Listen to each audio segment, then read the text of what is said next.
Happy Friday, everyone, and thank you for joining us. We are at the Cincinnati Public Schools Budget and Strategic Planning Engagement Session with Superintendent Shauna Murphy and Treasurer Michael Gustin. We're so glad everyone could join us today. To be able to participate today in this meeting, please, in Facebook, leave a comment, and we will share your questions with the superintendent and the treasurer and the panel.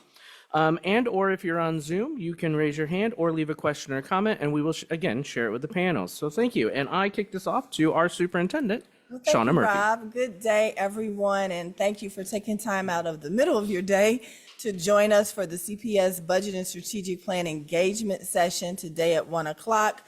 The treasurer and I thought we would get together and provide the community an opportunity to share with us any ideas or thoughts or considerations that we should take a look at as it relates to our budget, in particular for the 2026-2027 school year, but we're open to your comments in general. I'm going to pause and take a moment and let others on the panel take a moment to introduce themselves. I'm going to start to my left with our finance chair. Hello, Eve Bolton, board member.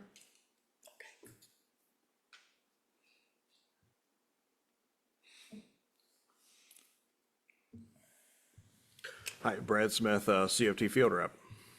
And I'm Michael Gustin, treasurer.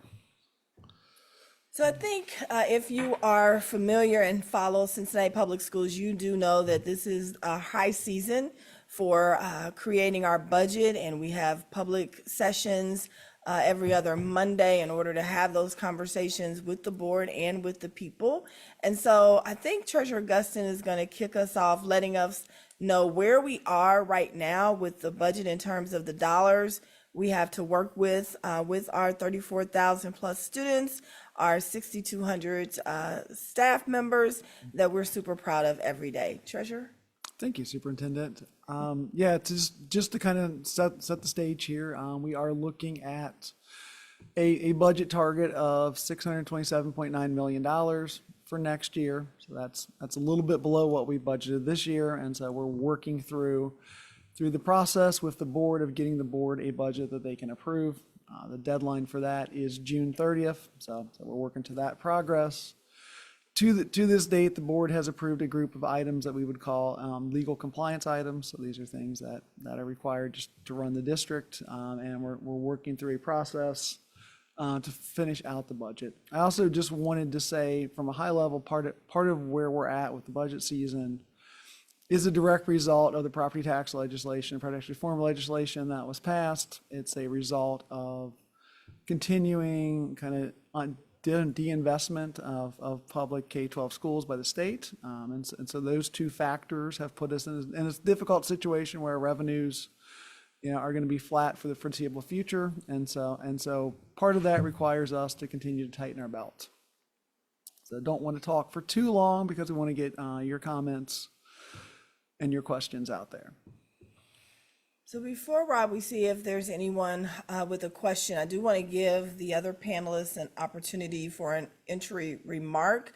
There are others in the room with us today, and we appreciate their attendance as well, but we do want to ensure that we get to our online viewers as well. Ms. Bolton, any entry comment you may want to make? Yes, there's difficult times for many, many school districts in the state of Ohio, and all things considered, it's a difficult time for us as well, but a number of years of I think, great stewardship and wonderful administration. I think we're in a stronger position than many of our cohorts that are other urban districts, but these are going to be difficult times for major kinds of decisions, as well as developing a new strategic plan as we get ready to start our third century together. So great to hear what people have to say. Thank you, ma'am. Mr. Smith, Mr. Smith, any opening comment you may want to share? Not really. turn your mic on. I really don't have much to add right now. We appreciate it. So Rob, let's go to our viewers. Is there anyone with a question, comment, or just some feedback for us to consider?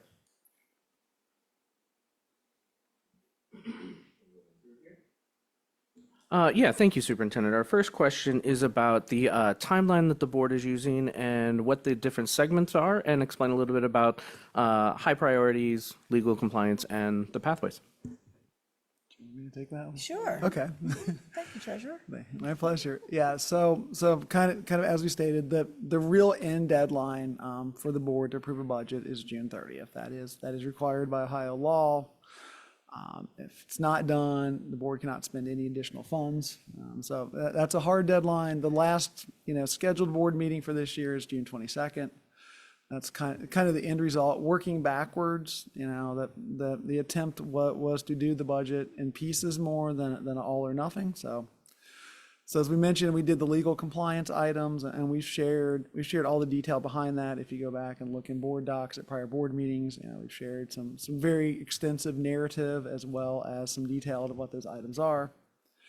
Currently, we're asking the board to consider what we call high priority items.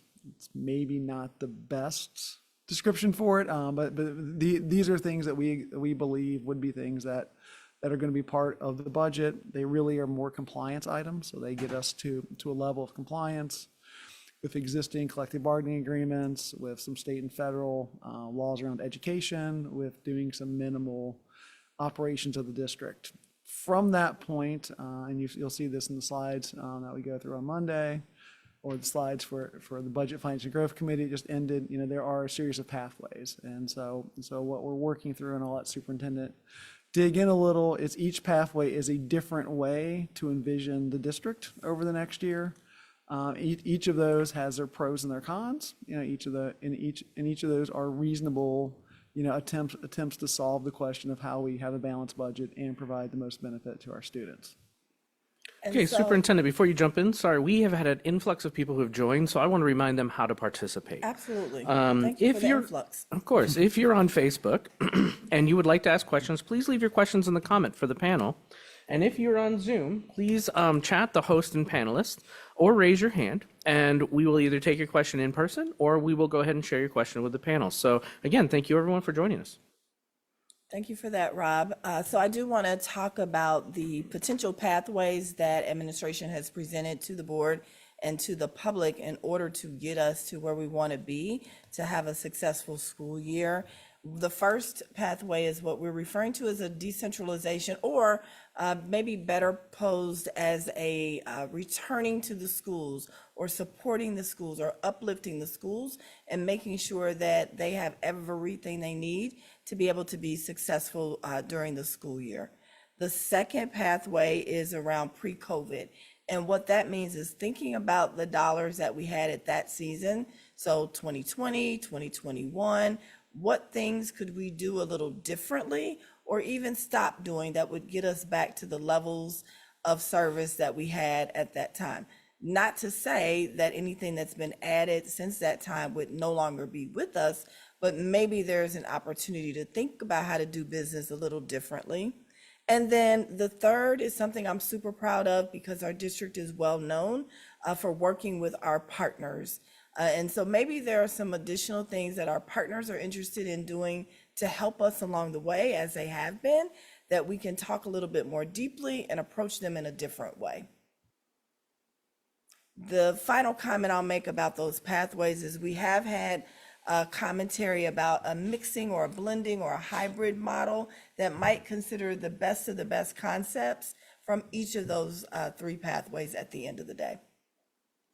Thank you very much, Superintendent. Our first question is, will there be a possibility of moving to a K-12 yellow bus system to work on the increase in teenage crime around the city due to the metro access?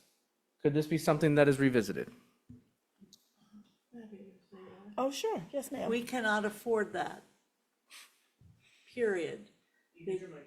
Yep. We cannot afford that. The reality for all of us is that transporting all of our students or any of our students on yellow bus is significantly larger, greater than it is transporting our students on metro. We wish we could, but I will tell you as a retired high school teacher, I'm not altogether sure that high school kids would get on a yellow bus anyway. I'm sure they'd find other ways to be transported, but transporting all of our kids on yellow bus is not financially possible.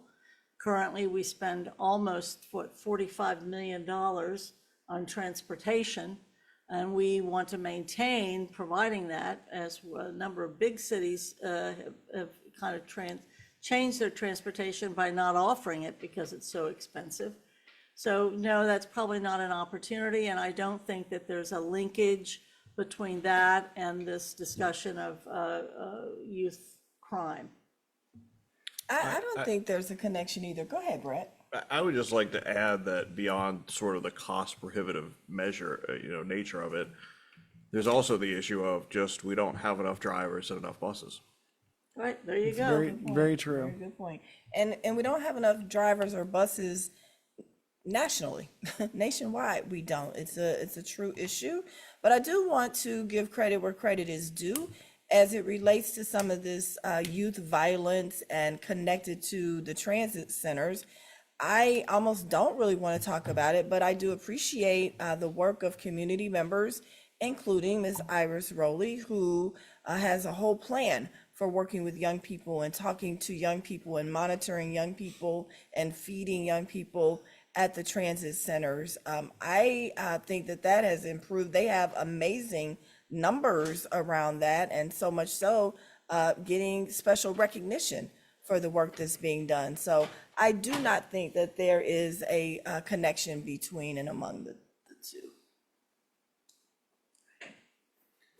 I just want to add one more thing around transportation that I want the public to understand is that Cincinnati Public Schools is responsible for transporting not just our students, but private school students, charter school students, and the amount of money that we get per pupil from the state is far less than what these private schools and charter schools are getting per pupil, and yet we are paying their transportation costs. So I just want the public to understand that the state legislature is also driving up the cost of our transportation by forcing us to bus those students.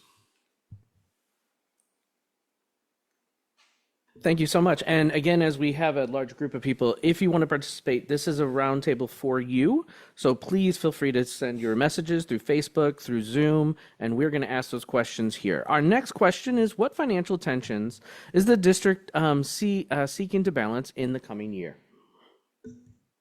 I guess I'll take that one. Yeah, so it kind of goes back to a document that we file every year. It's called our budget and 3-year forecast. It used to be called the 5-year forecast, and we look out 5 years, current year plus 5 years, and we project where our revenue is going to be, and really the changes in property tax reform, and plus kind of a abandoning of the fair school funding formula. The two of those things together really cause the district to have no additional revenue for the next 5 years. I mean, it's less than a 1% change over that time period. At the same time, we have all the normal financial pressures that any business or family would have. That inflation is increasing at a rate of between 2.5% and 3% annually. That's always not.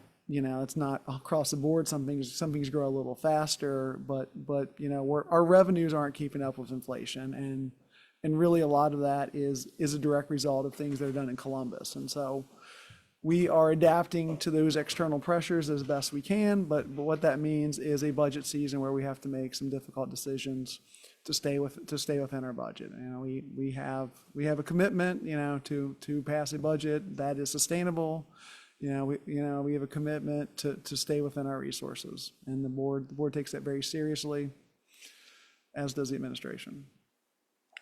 So Rob, I'm curious to know, part of why the treasurer and I wanted to do this is to be able to hear from the public if they have any ideas for us to consider. Can you tell if there's any comments or anyone who might have ideas they want to share with us? Superintendent, thank you for that refocus. Yeah, I think that financial tensions question was a good one, a good question. Absolutely. But a great refocus to give us your ideas, your concepts, your thoughts. I do have 2 more comments. Do you want me to read those? Sure. Move forward with those? Yes, Okay. absolutely. From Facebook, school safety for our children should be the number one priority. Southwest High School in Charlottesville, Indiana is widely regarded as one of the safest schools in America, frequently cited for its advanced military-grade security systems designed to prevent and respond to threats. Is it considered a national model for school safety by the Indiana Sheriff's Association? We need schools that not only educate our kids, but also keep them safe. I'd like CPS to give some serious thought to the regards and make recommendation, perhaps put out a call to form a volunteer task force of parents from different schools to look into this situation. So that was a comment. I don't think there was a questioner, but I think it's feedback on safety. Yeah, I think we absolutely agree with school safety being a high priority item. School safety considered in a number of ways. Our board has directed and supported us having security assistance in each of our buildings and other personnel to help us to eliminate and reduce any issues that could be connected to school safety, including school counselors, including our school psychologists, our school social workers, and the training that we provide, both our principals, assistant principals, and even our teachers. If I could add to that, Superintendent, we are proud that we were the second school district in the United States of America that provided for resource officers that actually come from our Cincinnati Police Department. And we've had that for well over 50-some years now. And we're fortunate to continue that great partnership with the police department. And I think it's a great idea for us to look into what you've suggested regarding the Southwest district there in Indiana and see what kinds of things they're doing. We're also fortunate with the $1.7 billion facilities master plans that started 20 years ago. Many of our buildings have a lot more secure capacity than many of the older buildings once had. But I think safety is the job one for sure, as the superintendent mentioned, and we're thrilled with our partnership with the police department, but more particularly, we'll look into what it is out there in Indiana that is getting such high ranking.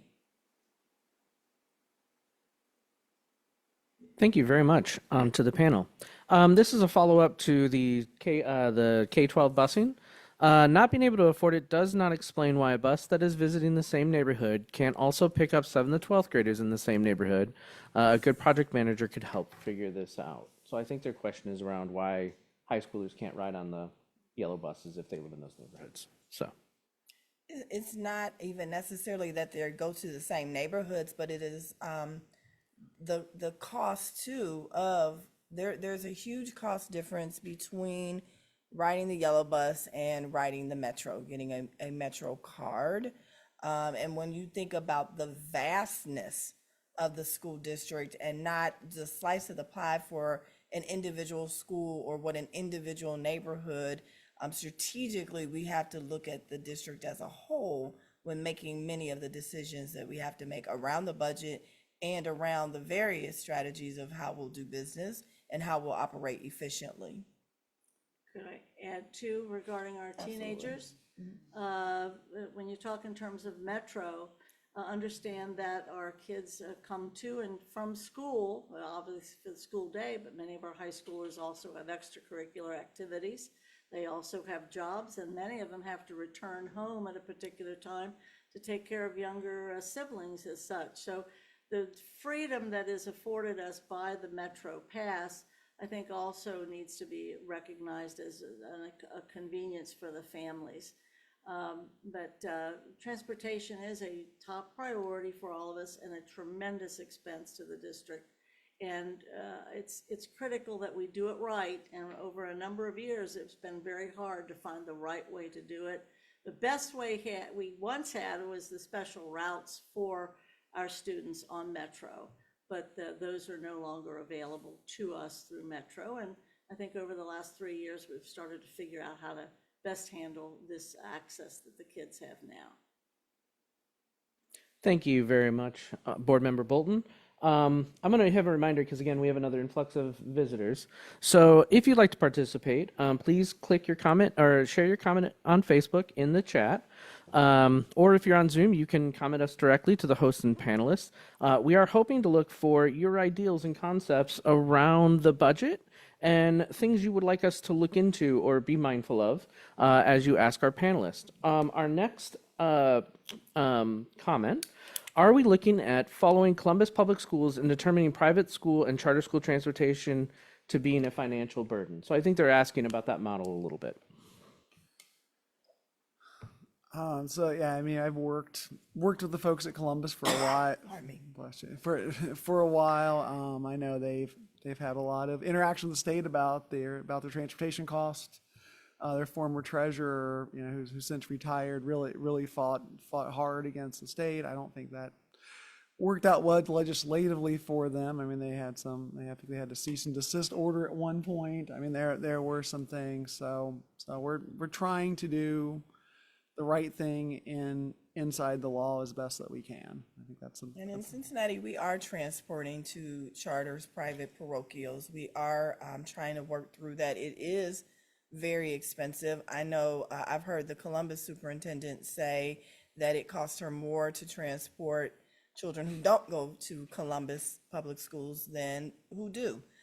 So we've tried to work through that. I do know that the state has a transportation work group happening right now, trying to figure out how to problem solve some of the things that are going on as it relates to all of the concerns around transportation in Ohio. So look forward to hearing those final reports as well. Rob, I do want to mention that we do have visitors in the room, and if they too, maybe not putting them on the spot as they're thinking about any suggestions they have, want to make sure we give them an opportunity to be heard as well. Okay, you was giving me the look like I know. Just ready for us to go. I didn't want to catch you off guard. I wanted to give you a moment, but at the same time, I didn't want you to feel like there was an opportunity to speak. Awesome. Thank you, Superintendent Murphy. Yes, ma'am. Thank you, panel, for allowing us to be here. As you know, well, you don't know, my name is Ms. Tarina Boyd. Turn it. My name is Tarina Boyd, you got it. And I am a mother first of a CPS student, and I'm also the executive director of We Excel Cincinnati here, which is a parent-led movement that focuses on providing educational empowerment to parents for them to be involved more in school, but also hold our systems accountable, as you know. And so with that, I am thinking of how we continue to build parent partnership. So we focus on parent engagement, but the partnership building and reading literacy. So I wanted to know, like, what is the budget around our K to third grade, and how are we focused on building them up and resources in the community? How are we elevating the ones that we already have in the community? Yeah, so right now, with all aspects of the budget, we're still building for Okay. next school year. So I don't really have a final answer to share with you right now. But if you have specific thoughts, so I will definitely know that you're advocating for the parent engagement and voice. And so what we have currently, as you know, is a single parent champion in the district, emphasizing the need for all of our schools to have parent organizations.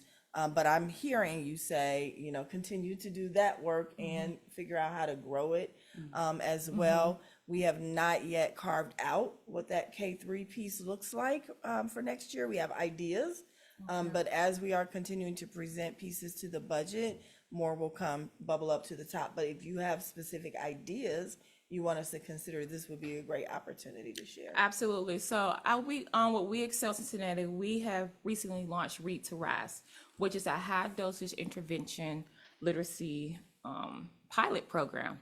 And with that, we're focused on our K to sixth graders. And what we do is work with our students after school, majority from CPS, and 2 sessions a week for 45-minute sessions. And these sessions is definitely empowering our students to want to do better for their reading, but it's also empowering parents to show up and be involved. And I wanted to share that out to say that this can be something as the resources that you have at CPS that we can bring into CPS schools. Now, I'm not, trying to like overly say like this needs to be in all the schools, but the most lower performing schools, because it's going to take, as I was saying earlier, that partnership. So this could be one thing we can look into together.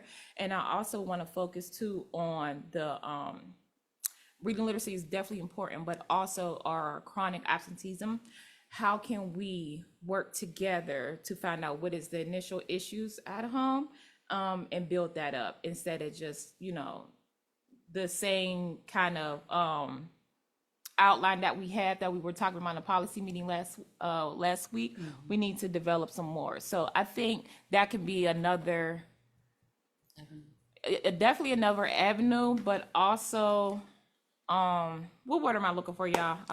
No, I'm not put on the spot, but just building families up, right? And that's the whole part of We Excel, is we want to empower our parents. So yeah. Well, we appreciate you being here. We appreciate you sharing. I know our board has been really emphasizing our need to further define, clarify, and help everyone understand about chronic absenteeism. So in the state of Ohio, you are chronically absent if you miss 10% of school. Right. So let's say that then means you're present 89% of the school year, but you're chronically absent. And so, and it's seen as a negative. What is troubling to me about it, something we have to deal with, is something we have to continue to work on. But what's troubling to me about it is that doesn't, to me, take into consideration children who have chronic illnesses. We've talked about this, whether my granddaughter has sickle cell anemia, or maybe you have a chronic respiratory condition, and it might take you away from school. So the chronic absenteeism, it's whether it's an excused absence or not. You take your child on a college visit, you're missing school. You contribute to chronic absenteeism. Parents don't intend to do that. They don't want to do that. But it's really challenging to say to a child, yeah, you have 89% attendance. And when I was in school, 89% was a good B, but it's an issue for us. We continue to work on. I think Thank the you. superintendent has raised a really important issue. I think the chronic absenteeism statistic is a false number, very frankly, because we're not talking about excused versus unexcused absences. And to talk in terms of 10% of absence being chronically absent, I think it's a false number that I think casts dispersions upon our families and our students, because people are thought to be somehow not showing up for their responsibility. And very frankly, it's not only a false number, but I think it's a number that is meant to find a way to make things look more critical than they are. Because it's so good that families are aware now of what this chronic absenteeism really means. And what it means, right? That we can really work together and kind of figure out how to not only get the kids there, but also, it's time to pressure the legislature and the Department of Education to change the way they're rating it, the way they're numbering it. That's just false. 10% and somebody's chronically absent, and that starts to create a very negative image of our young people, Of our and students and our families. families, right? And there's one more thing I wanted to say, because now I remember, it's also like, we definitely don't want to see any of our teachers to go, right? But budget cuts can happen. And I would like to see how can parents, and I'm not saying like a certificate, but how can we work together to get parents trained on about the new curriculum that's happening in classrooms? How do, is it, of course we have parent nights, but parents need a little bit more information, because this is new. I haven't been in school in almost 19 years, and I'm helping my daughter with her homework, right? And I'm using Google, and Google don't know, I don't know. But we want to make sure that our children are receiving the same instruction at school and at home. So I think that could be one thing, and especially if we may lose teachers, and it's going to be even more hard to have that one-on-one attention with our students. So we need to focus on too, as well, getting parents trained on curriculum and the ways of teaching that teachers teach. I think that's important. I agree, or even as far as, training parents, of course you have to be selective, but, even having them come into the classroom to assist the teachers as well too, because, with a classroom of 27 students, we know that it's hard, and it's hard communicating with parents as well too. And at the end of the day, we all understand that, teachers, they are human. They have their own things going on as well too. So it's just like, we're trying to put all that together. It can be overwhelming. And, you know, and as parents, we understand that as well too. And then you have some that don't mind like coming in and stepping in and just, I don't mind lending a hand, you know, I don't mind. Pull on me, you know, but it's just, you know, how we can make that happen to where, you know, it just, It's like, just matched. I know what yeah. you mean. It's just like hard to get it, but it's just like we're building that partnership, as I said earlier, but being collaborative at the same time. Right. And so it's going to take more of untraditional ways for us to pull together, especially with budget cuts, right? And especially like we're in the unknown, so we don't know, but we're planning. That's awesome, but thinking about other ways too that we can do. And I hate to say this, and I might not say that out loud, but other ways that we can do sometimes with less was more. You know what I mean? So yeah. So thank you. I feel like we could keep on talking, but thank you. Thank you both. Okay, Rob, I think oh my gosh. All right, Yeah, we do have a couple more. Do you want couple to? more, Rob? if that's okay? Yeah, that's up to you. Are you guys okay? Yeah, so first, Superintendent, I'm going to address real quick. There's some questions about the incident that happened on Wednesday. I'm just going to let people know we don't want to be disingenuous to their comments, but we're going to table that. And Superintendent, how do you recommend if they have questions, how they reach out for that? Just to, you know, do they reach out to your office or do they, you know? Sure, yes. Okay, great. Great. So we're going to skip those questions, friends. We just don't want to be just genuine and not recognize that you asked them. So thank you very I much. do want to just go ahead and comment while I have the opportunity, if it's okay. What happened is truly unfortunate, and I resent it. And I'm super proud of our faculty and staff for the way they handled it. I'll leave it there for now. Thank you. Our next question. I'm concerned about the potential of losing social workers in our schools. Will you address this as well? What is the board doing to address the loss of funding? If the money isn't there, will we see cuts or reductions in services with our schools no matter what? Additional funding, advocacy for the state level, organizing, and community. Thank you. That's a question from Facebook. Could you repeat the first part, Rob? I'm sorry. I didn't hear. That's okay. I'm concerned about the potential of losing social workers in our schools. Will you address that as well? Do you want to talk to social workers? I mean, in general, we are in the kind of middle point of the budget process. So everything, you know, is being looked at. You know, we're working through a process.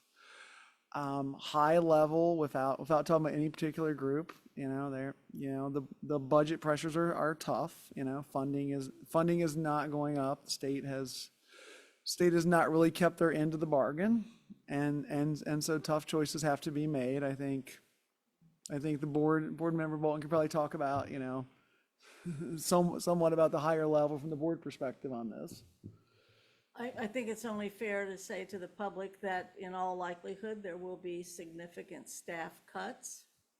There has already been great advocacy on our part on a daily basis to our state legislature, even to the degree that we've sued the federal government about not giving us the money that we're owed.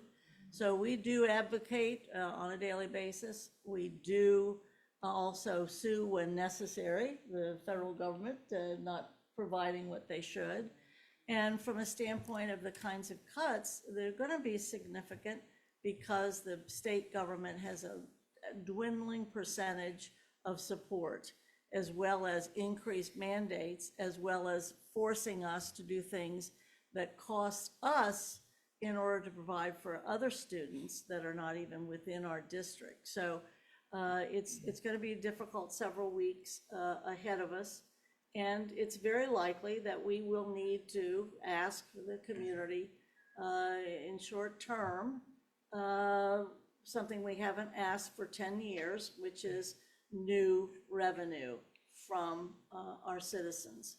And so all of those things are entering into the board's work and asking our experts out how to approach and solve these problems. The recommendations that administration will have to provide to the board won't be personal. They're not personal.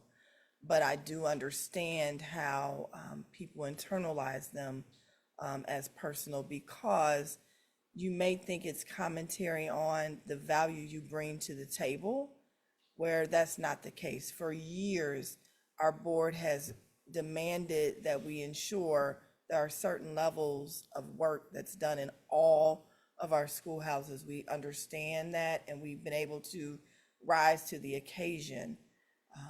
At this point, however, when you cut almost $100 million in a period of 2 years, the same levels can't possibly be true. I'm not speaking to any one particular group. I'm not willing or prepared to do that, but I am willing to agree with my colleague, my treasurer, as well as one of my bosses, Board Member Bolton, is that it's going to have to look differently. Yeah, I would just say, I mean, in the short term, we have to work with the resources we're given. You know, that is there. A longer term plan can be different, but for this year, you know, we know what those resources are going to look like, you know, and it's our work and the board's work to talk about how to allocate them.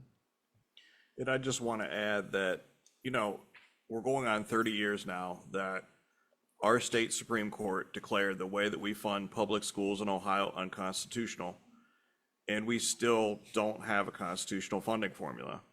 We had this thing called the Cupp-Patterson Fair School Funding Plan. This was the last 2 years that this was supposed to be implemented. The state legislature refused to do that, and so public schools lost across the state of Ohio $2.7 billion of funding. $2.7 billion of funding. When the DeRolf decision in 1997 was decided, the state provided about 45% on average to public schools. We're down to 36%, and we're going to be down to about 32% in the next few years.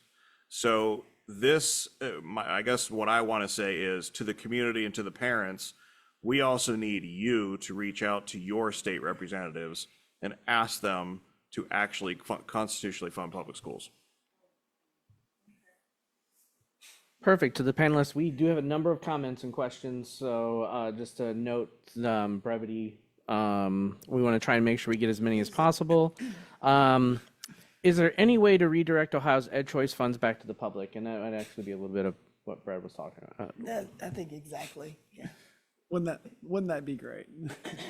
Well, we have entered into a lawsuit to indeed challenge the EdChoice voucher system, which is drawing money away from public schools. And indeed, we've won at the first level of the courts. We're prepared to win at the next level of the Ohio Appeals Court coming up this coming month.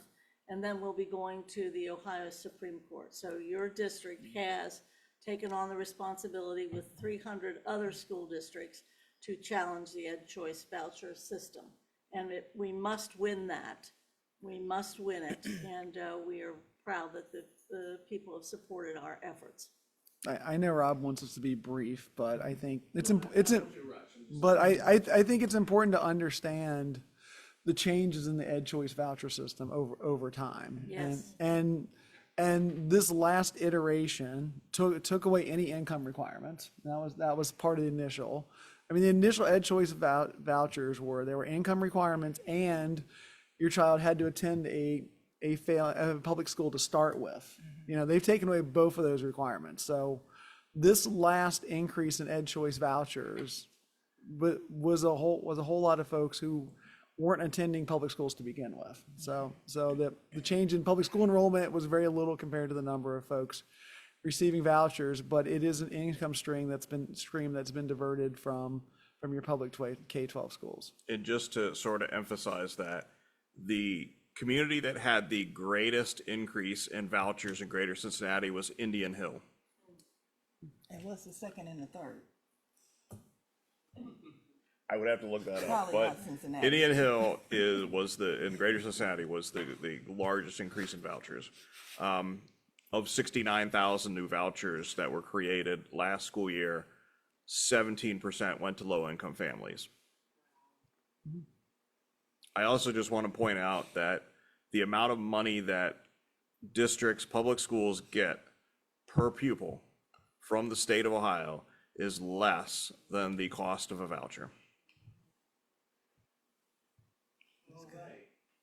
Our next question / comment, I'm going to consolidate a few here, is on career tech. What kind of dollars are looking are we looking to invest in career tech, and how are we going to improve these opportunities for the future?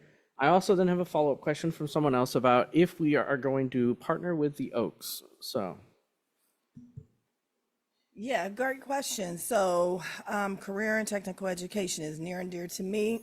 I had the opportunity to serve as the principal at Woodward Career Technical High School for 11 years, and super proud of the work that's being done there. At this time, we do not partner with the Oaks. However, there has been conversation around researching how that might be done. So a little bit of work that needs to be done there, pardon me, that a couple of people on my team are looking into. This is the perfect time for your ideas, not only around career tech, but in particular with this question and beyond, to really engage as we are entering into our strategic planning process. And so we welcome those ideas around what it needs to look like for our children. As it relates to the first part of the question, the dollars towards career and technical education, I don't know the figure. I don't either. It's several million, and we do get some money from the state as part of the foundation formula for students enrolled in career tech. We obviously invest that back into programming. Plus, we spend additional, local dollars on that as well. We have programs in several schools and some that we're ramping up, if you want to talk about that. Well, so the model that we have now that came out of the facilities master plan that was mentioned earlier was that there would be career and technical education programming at all of our schools. And so you may have information technology. There are quite a few in health technology. There is a lot of agriculture, and that's a growing area in our school district, in addition to engineering and construction trades. But what we did this year was we expanded opportunities across the district for things like our zoo academy. We added on to our public service academies.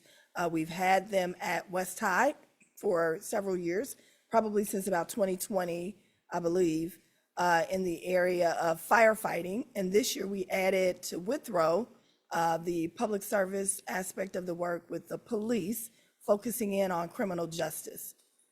The other piece we added at Woodward Career Technical High School this year is an entrepreneurship piece that the kids have demanded and have asked for over a number of years.